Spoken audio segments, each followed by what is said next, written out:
जिस घड़ी का आपको बिल्कुल भी इंतजार नहीं था और जिसके लिए आप बिल्कुल भी बेकरार नहीं थे, वो घड़ी फिर भी आ गई है। गूगल ने एआई मोड को इंडिया में लॉन्च कर दिया है।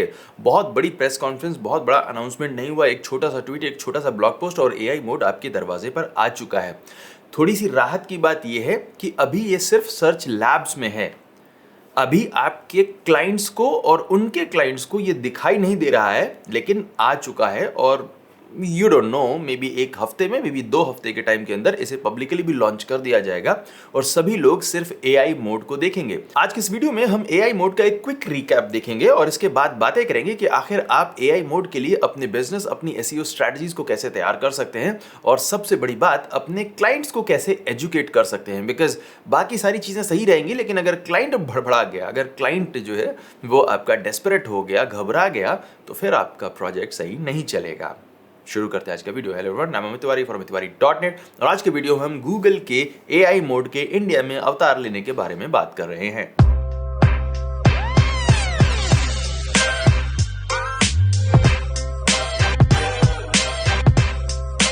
नाउ गूगल का एआई मोड आपकी स्क्रीन पर कुछ इस तरह से दिखाई देता है। लोग ओपन करते हैं google.com किसी भी तरीके से। यहाँ पर या तो लोग अपनी क्वेरीज करना शुरू कर सकते हैं, लेकिन साथ ही में जो एआई मोड वाला बटन है वो यहाँ पर चमकता हुआ अलग से अपनी पहचान दिखाता है, लोगों को अट्रैक्ट करता है, लोगों को इसे यूज करने के लिए इंसाइट करता है, इन्वाइट करता है। मोबाइल वर्जन में भी कुछ ऐसा दिखाई देता है।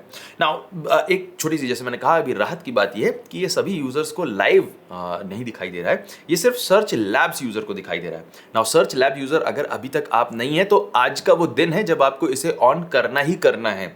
अगर अभी भी आप वेट करते हैं कि जब आपके कस्टमर्स को एआई मोड दिखाई देने लगेगा उसके बाद ही आप उसे यूज करना शुरू करेंगे, तो आप अपने कंपेटिटर से, अपने कस्टमर से ही बहुत पीछे रह जाएंगे। नाउ labs.google पर आपको गूगल सर्च लैब्स में जाना होगा। सबसे बॉटम में आते हैं हम और यहां पर सर्च लैब्स नाम के इस बटन के ऊपर क्लिक कर देते हैं और यहां पर आने के बाद आपको नए नए एक्सपेरिमेंट के लिए एनरोल करने का ऑप्शन मिलता है। यहां पर आपको एआई मोड दिखाई देगा। मेरे अकाउंट में ऑलरेडी एआई मोड इनेबल है। आपको यहां पर ट्राई एआई मोड की जगह इनेबल जैसा कोई बटन दिखाई देगा, आप इसके ऊपर क्लिक करेंगे और आप एआई मोड के अंदर आ जाएंगे। आपके अकाउंट के अंदर एआई मोड आ जाएगा। साथ ही में यहाँ पे एक छोटा सा डिस्क्लेमर है, अगर आपके इस अकाउंट की लैंग्वेज इंग्लिश के अलावा कुछ और है तो आपको ये ऑप्शन नहीं दिखाई देगा। इंग्लिश में होना जरूरी, बट हमारे यहाँ सभी मोस्टली अकाउंट्स इंग्लिश में ही होते हैं तो आपको ये दिखाई देगा। नाउ यहाँ पर ये जो दिखाई दे रहा है इस तरह का खास विंडो, ये इससे कोई बहुत अलग नहीं है। अभी फिलहाल ये डिफरेंट नॉर्मल गूगलिश इसलिए दिखाई दे रहा है बिकॉज यहाँ पर मैंने अभी तक सर्च नहीं किया। अगर मैं एआई मोड बटन के ऊपर क्लिक कर देता हूँ तो आप सीधे इसी विंडो पर आ जाएंगे, जो कि कुछ ऐसा ही दिखाई दे रहा है। दोनों में कोई डिफरेंस नहीं है। सो ये रहा एआई मोड। एआई मोड में सर्चेस किस तरह से दिखाई देती है, किस तरह से परफॉर्म करनी होती है, इसके बारे में हमारे 2 डिटेल्ड वीडियो है, लेकिन यहां पर एक क्विक इंट्रोडक्शन लेते हैं और देखते हैं, एक बार इसे टेस्ट ड्राइव करके देखते हैं कि इंडियन कंडीशन में, इंडियन क्वेरीज के लिए ये किस तरह से परफॉर्म करता है। मैंने कुछ टॉपिक्स को पहले से बनाकर रखा हुआ है, एक बार इन्हें टेस्ट करके देखते हैं कि आखिर गूगल का एआई मोड कैसे काम करता है और साथ ही में जो गूगल का नॉर्मल एआई ओवरव्यू है वो किस तरह से परफॉर्म करता है। मैं यहां पर पहली क्वेरी जो ट्राई करने वाला हूं वो ट्रैवल रिलेटेड है, थोड़ी सी कॉम्प्लेक्स है। देखते हैं इसे एआई मोड कैसे हैंडल करता है।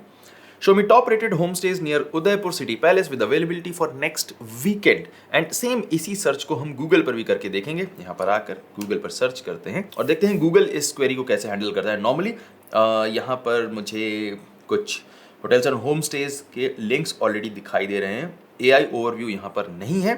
मैं आ जाता हूँ वापस एआई मोड के अंदर और यहाँ पर मुझे जो ऑप्शन दिखाई दे रहे हैं, for the next weekend July 5th to 7th, यानी कि आज की डेट से अगले वीकेंड की डेट इसने अपने आप निकाल ली है। एंड यहाँ पर जो मुझे गेस्ट हाउसेस दिखा रहा है, ये city and palace view guest house, this is a guest house that has 4.9 star rating. And ये कौन सा है, अगर मैं इस पर क्लिक करता हूँ तो क्या मैं जा सकता हूँ इस पर्टिकुलर लिस्टिंग पर? Yes, city and palace view guest house, ठीक है। Colonel's home stay Udaipur, and then एक और होम स्टे है, एक और होम स्टे है। बेसिकली सारे होम स्टेज हैं, लेकिन अगर मैं गूगल पर जाता हूं तो यहाँ पर मुझे कासल पिछोला दिखाई दे रहा है, hotel Casa by the lake दिखाई दे रहा है and lake little Pichola home stay. So यहाँ पर कासल दिखाई दे रहे हैं, होम स्टेज एग्जैक्टली नहीं है। आई डोंट नो इनके प्राइसेस 1800 क्यों दिखाई दे रहे हैं, बट ये नाम से एटलीस्ट होम स्टेज नहीं दिखाई दे रहे हैं। जबकि AI mode home stay word को अच्छे तरीके से समझ रहा है और होम स्टेज ही दिखा रहा है। बट दोनों में डिफरेंस देख सकते हैं आप। यहाँ पर जो लिस्टिंग्स यानी कि जिन हॉस्टल की लिस्टिंग दिखाई दे रही है आपको, ये वो सेम नहीं है जो यहाँ पर दिखाई दे रहे हैं नॉर्मल गूगल व्यू में, नॉर्मल गूगल सर्च में। नाउ गूगल इन पर्टिकुलर गेस्ट हाउसेज की अवेलेबिलिटी नेक्स्ट वीक के लिए किस तरह से निकाल रहा है, ये सॉर्ट ऑफ अभी क्लियर नहीं है। आई थिंक उनकी लिस्टिंग से जो भी इन्फॉर्मेशन निकाल कर दिखा पा रहा है सिर्फ वही यहाँ पर दिखाई दे रहे हैं। बट एक बार थोड़ी सी कन्वर्सेशनल चैट कर लेते हैं, बिकॉज एआई मोड का दावा है कि आप इससे बैक एंड फोर्थ बातचीत कर सकते हैं। सो मैं यहाँ पर पूछता हूँ how far it is from Delhi, and let's see ये कन्वर्सेशन को होल्ड कर रहा है नहीं कर रहा है। Now let's see you are looking to find out how far Udaipur is from Delhi, यानी कि पिछली कन्वर्सेशन में जो मैंने उदयपुर के बारे में पूछा था वो मेमोरी यहाँ पर इंटैक्ट है और डिटेल यहाँ पर मिल जाती है। बट अगर मैं गूगल पर जाकर सर्च करने की कोशिश करता हूँ how far it is from Delhi, मुझे रिकमेंडेशन में दिखाई दे रहा था जैसे ही मैंने हाउ फार सर्च किया। सो ये how far is Udaipur from Delhi दिखा रहा है, मेमोरी से उदयपुर फेच कर रहा है। बट अगर मैं सर्च करता हूँ how far it is from Delhi, तो रिजल्ट यहाँ पर my location to Delhi location दिखाई दे रहा है, जो कि अपने आप में एक्यूरेट नहीं है। बट ये गूगल सर्च का नेचर है, आपको ऑलरेडी रिकमेंडेशन में दिखाई दे रहा था, यहाँ पर उस मेमोरी को ये इंटैक्ट रख सकता है। खैर दूसरी सर्च पर आ जाते हैं। दूसरी सर्च है हमारे पास ready, explain PM Kisan Samman Nidhi eligibility and how to apply. दो क्वेश्चन, दो कॉम्प्लेक्स क्वेश्चन एक साथ है। पहले तो एक वेरी लेस नोन स्कीम के बारे में, एलिजिबिलिटी के बारे में पूछ रहे हैं, और हाउ टू अप्लाई, दोनों प्रोसेस यहाँ पर पूछी जा रही हैं। इसको मैं यहाँ पर क्वेश्चन को टाइप करता हूँ एंड देन इसी सेम क्वेश्चन को नॉर्मल गूगल पर टाइप करके देखता हूँ। यहाँ पर AI ओवरव्यू रिजल्ट मुझे दिखाई दे रहे हैं, जो कि मुझे एलिजिबिलिटी भी दिखा रहा है एंड हाउ टू अप्लाई वाली इन्फॉर्मेशन भी दिखा रहा है।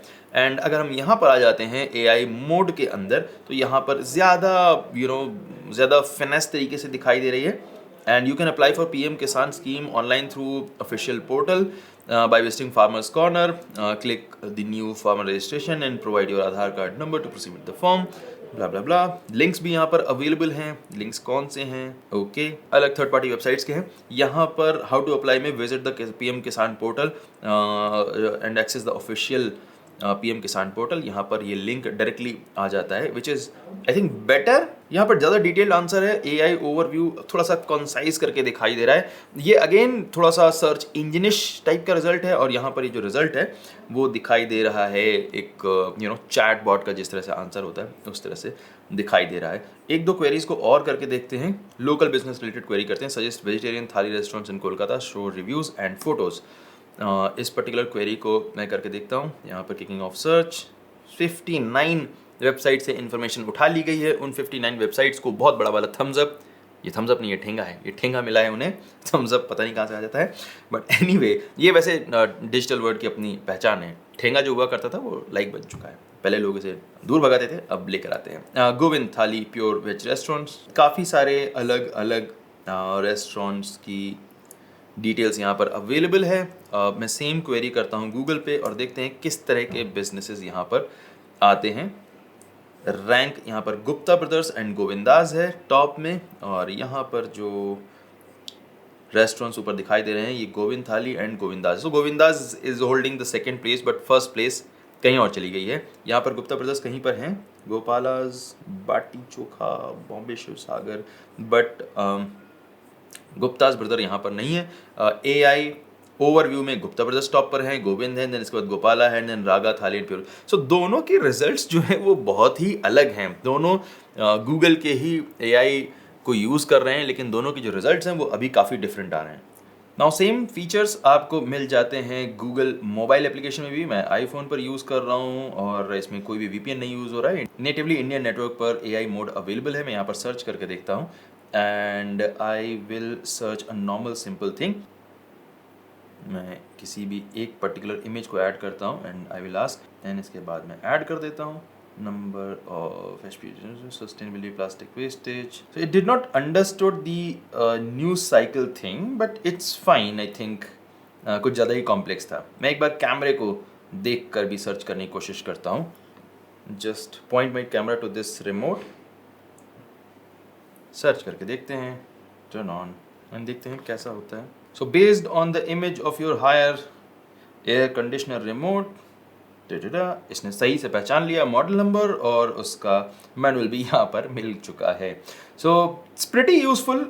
सो क्लियरली नॉर्मल यूजर्स को एआई मोड से काफी सारे बेनिफिट्स मिलेंगे, काफी सारे फीचर्स मिलेंगे, लेकिन आखिर हम एसईओज के ऊपर इसका क्या इंपैक्ट पड़ेगा। नाउ अगर आप किसी इंफॉर्मेशनल या कंटेंट बेस्ड वेबसाइट के ऊपर काम कर रहे हैं, उसके लिए एसईओ कर रहे हैं, तो क्लियरली आपके ट्रैफिक में गिरावट देखने को आपको मिलेगी, बिकॉज जितनी भी इंफॉर्मेशनल क्वेरीज हैं उन सभी को एआई मोड सफिशिएंटली काफी बेटर तरीके से आंसर कर सकता है। I should not be saying this, but better तरीके से आंसर कर सकता है, बिकॉज ये यूजर की लोकेशन, उसकी हिस्ट्री और उसके टेस्ट के हिसाब से आंसर को इमीडिएटली लाइव बनाकर देगा, जबकि आपका आंसर जो है वो एक कॉमन यूजर के लिए है, राइट, पर्सनलाइज्ड आंसर नहीं। और हम सभी जो चैट जीपीटी को ज़्यादा यूज कर रहे हैं वो सिर्फ इसीलिए यूज करते हैं बिकॉज उसमें आंसर पर्सनलाइज्ड होते हैं, उनकी अपनी प्रॉब्लम के बेस पर होते हैं। यहाँ पर गूगल यूजर की सर्च हिस्ट्री के बेस पर कस्टमाइज आंसर देने वाला है, उसकी लोकेशन के बेस पर कस्टमाइज आंसर देने वाला है, उसकी लोकेशन के साथ साथ डेट और टाइम को देखकर आंसर देने वाला है। सो उस चीज को हम वेबसाइट पर मैच नहीं कर सकते हैं। साथ ही साथ बिजनेस बेस्ड वेबसाइट के ट्रैफिक में भी गिरावट मिलेगी, बिकॉज बिजनेस बेस्ड वेबसाइट के प्रमोशन के लिए जो बहुत बड़ी स्ट्रैटेजी एसईओज यूज कर रहे थे, बहुत बड़े टाइम से, बहुत लंबे टाइम से यूज कर रहे थे, वो थी ब्लॉग पोस्टिंग। हम किसी भी वेबसाइट को उठाते हैं और उसके लिए ब्लॉग लिखना शुरू कर देते हैं। मेरे सारे स्टूडेंट्स को पता है अच्छी तरीके से कि blogs are the worst kind of content. हमेशा हर कोर्स में मैं हमेशा यही रिपीट करता रहा हूं कि ब्लॉग मत लिखो। अगर एक बिजनेस वेबसाइट के लिए आप एसईओ कर रहे हैं तो ब्लॉग मत लिखो, और वो टाइम आ गया है जब ब्लॉग एक्चुअली में यूजलेस हो गए हैं। नाउ ये ब्लॉग्स जिनमें आप कॉमन इंफॉर्मेशन डाल रहे थे, वो सारी की सारी कॉमन इंफॉर्मेशन गूगल के पास, गूगल एआई के पास ऑलरेडी है। उसके लिए यूजर को आपकी वेबसाइट पर जाने की जरूरत नहीं है। सो आपको जितना भी ब्लॉग से मिलने वाला ट्रैफिक था वो सब खत्म। अब उस ट्रैफिक को आप नहीं देख पाएंगे अपनी वेबसाइट पर। अब यूजर आपकी वेबसाइट पर तभी आएगा जब आपकी दी हुई इंफॉर्मेशन के बेस पर गूगल को यह लगता है कि ये वेबसाइट, ये पर्टिकुलर बिजनेस वेबसाइट किसी प्रोडक्ट या सर्विस की सर्च के लिए यूजफुल है, ट्रस्टवर्दी है, रेलेवेंट है, वहां पर यूजर को जाना चाहिए, तब आपकी वेबसाइट का लिंक सामने दिखाई देगा। एंड देन जब यूजर को एक्चुअली में सिर्फ आप बिजनेस करना होगा तभी वो आपकी वेबसाइट पर आएगा। सो इंफॉर्मेशन लेने के लिए या फिर गलती से जो अभी तक वेबसाइट पर लोग आ जाते थे, उन सभी टाइप के ट्रैफिक का नुकसान आपको देखने को मिलेगा। सो जो ट्रैफिक का जो ग्राफ है वो डिप करेगा, लेकिन इससे बिजनेस पर इंपैक्ट कम पड़ेगा। एंड मेरा अपना खुद का एस्टिमेट ये है कि बिजनेसेस ज्यादा क्वेरीज देखेंगे, ज्यादा रेलेवेंट क्वेरीज देखेंगे वेबसाइट से आती हुई, इसलिए बिकॉज अब सिर्फ वही यूजर आपकी वेबसाइट पर आएगा जिसे ट्रूली में आपकी वेबसाइट पर काम है। सो वही लोग आएंगे आपकी वेबसाइट पर, वही लोग आपकी वेबसाइट को विजिट करेंगे, एंड देन इसके बाद जो भी एक्शन परफॉर्म करना है, अपॉइंटमेंट बुक करना है, कॉल करना है, इन्फॉर्मेशन लेनी है, वो आपकी लोकेशन पर विजिट करना है, वो सारे एक्शंस लेंगे। लेकिन यहाँ पर हम एसईओज की रिस्पॉन्सिबिलिटी बढ़ जाती है। रिस्पॉन्सिबिलिटी हो जाती है कि हम अपनी वेबसाइट को एक्चुअली में यूजफुल बनाएं। अगर यूजर आपकी वेबसाइट पर आता है और उसे कॉन्टैक्ट फॉर्म भरने का ऑप्शन ही नहीं मिलता है, या फिर जो फोन नंबर दिया है वो उठता नहीं है, या फिर जो कॉल बटन है उस पर क्लिक करने पर कॉल ही नहीं लग रहा है, या फिर जो व्हाट्सएप वाला आपने आइकन बना रखा है जगमगाता हुआ, उस पर क्लिक करने के बाद कोई आंसर नहीं कर रहा, या फिर चैट इनिशिएट नहीं हो रही, तो इस तरह की चीज़ों से यूज़र ज़्यादा अपसेट होंगे और वो दोबारा आपकी वेबसाइट पर नहीं आने वाले हैं। बिकॉज बहुत सारी वेबसाइट अब जाने को नहीं है। कुछ वेबसाइट्स हैं आपकी वेबसाइट पर अगर इन्फॉर्मेशन नहीं मिलेगी तो कहीं और से मिलेगी। सो हम एसईओज को जो पहला काम करना है वो ये करना है कि पहले अपने क्लाइंट्स को एजुकेट करें। हो सके तो यही वीडियो उन्हें भेज दें, वो भी देख के थोड़ा सा चैनल की व्यूअरशिप में इंक्रीज कर देंगे। बट उसके अलावा जो दूसरा स्टेप आपको लेना है वो है आपकी वेबसाइट पर जितने भी कन्वर्जन्स आप चाहते हैं, चाहे वो फॉर्म का फिल होना हो, या फिर कॉल बटन का क्लिक होना हो, या फिर व्हाट्सएप चैट बटन पर क्लिक करने के बाद आपसे व्हाट्सएप चैट करना हो, वो सभी के सभी काम कर रहे हो, सही जगह पर दिखाई दे रहे हो, एंड देन जब वो उस पर क्लिक करते हैं तो उस सारे के सारे कन्वर्जन को आप ट्रैक कर रहे हो। गूगल एनालिटिक्स में आप फॉर्म सबमिशन को ट्रैक करें, कॉल बटन के क्लिक को ट्रैक करें, व्हाट्सएप बटन के क्लिक को ट्रैक करें, ताकि आप क्लाइंट्स को बता सकें कि अभी पिछले महीने तक एआई मोड के आने से पहले अगर आप 100 लीड्स जनरेट कर रहे थे तो आज भी आप 100 ही जनरेट कर रहे हैं, या फिर 110 जनरेट कर रहे हैं, या फिर 200 जनरेट कर रहे हैं, कम नहीं हुआ है, राइट। तो जो एसईओ का एक्चुअल पर्पस था बिजनेस को जनरेट करना, लीड्स को जनरेट करना, रेवेन्यू को जनरेट करना, वो हो रहा है। ट्रैफिक थोड़ा सा कम हो गया है, उससे बिजनेस को नुकसान नहीं होगा। हाँ, जितनी भी इंफॉर्मेशनल या फिर कंटेंट बेस्ड वेबसाइट्स हैं, I don't know what to say to them, because yes there will be a drop. Yes, आपको अपनी वेबसाइट के मोनेटाइजेशन के नए तरीके, नए बहाने, नए जरिए ढूंढने पड़ेंगे, एंड इट्स बेटर अगर आप अभी से रेडी हो जाते हैं तो अच्छा कंटेंट जनरेट करिए, पे वॉल लगाइए, यूजर को लॉगिन के लिए फोर्स करिए, अपने पास टिका कर रखिए, ब्रांडिंग पर फोकस करिए। यही कुछ एडवाइस है जो अभी फिलहाल एआई मोड के अर्ली फेज में मैं दे सकता हूं। मिलते हैं अगले वीडियो में जब हम AI मोड को और ज़्यादा अच्छे तरीके से टेस्ट कर लेंगे एंड देन जो भी इनसाइट्स मिलेंगी हमारे क्लाइंट्स की वेबसाइट पर, जो भी इम्पैक्ट देखने को मिलेगा वो हम आपके साथ शेयर करेंगे। तब तक के लिए keep learning, keep practising and don't be scared. सब कुछ ठीक होगा। Thank you so much for watching this video. My name is Amit Tiwari from tiwari.net and I will see you next time. Take care.